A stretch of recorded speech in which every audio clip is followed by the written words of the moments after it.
morning. It's about an hour after sunrise here in the White Hills, and I'm going to take an early break to talk some anime. Perfect Blue.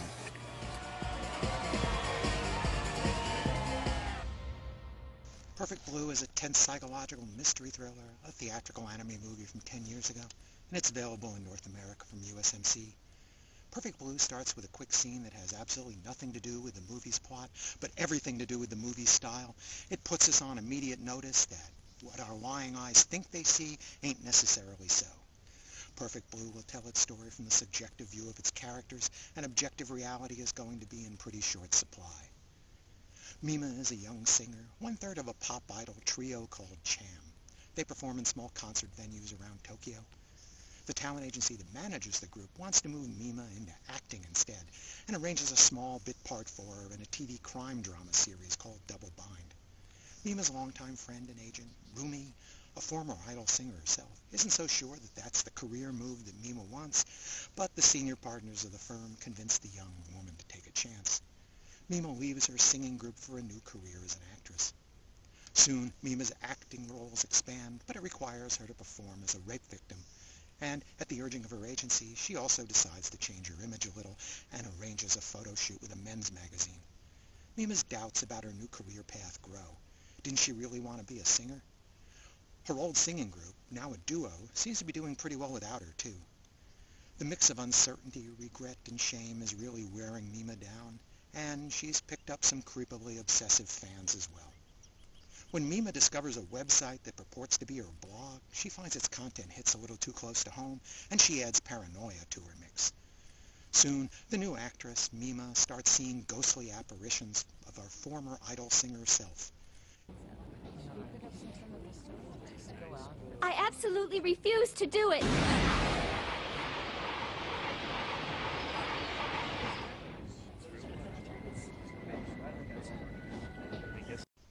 Even as Mima questions her grip on reality, life starts serving up more real trouble than the TV crime drama she's playing in, and things start getting really weird.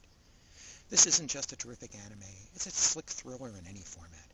Perfect Blue uses the animation to intentionally confuse Mima's many realities together as her mental state deteriorates. So, it's just as hard for us to distinguish between her real life, her hallucinations, and the TV show she's playing in as it is for Mima. Our trip through this complex whodunit is a psychological tour de force that invites us to experience the story from inside Mima's mind. This is director Satoshi Kon's first theatrical film, and it's just amazing. The story composition is spectacularly well organized, and it rewards multiple viewings with new details and insights.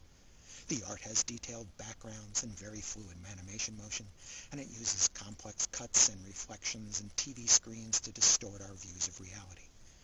The animation is from Madhouse with all the quality and attention from detail that we expect from that studio.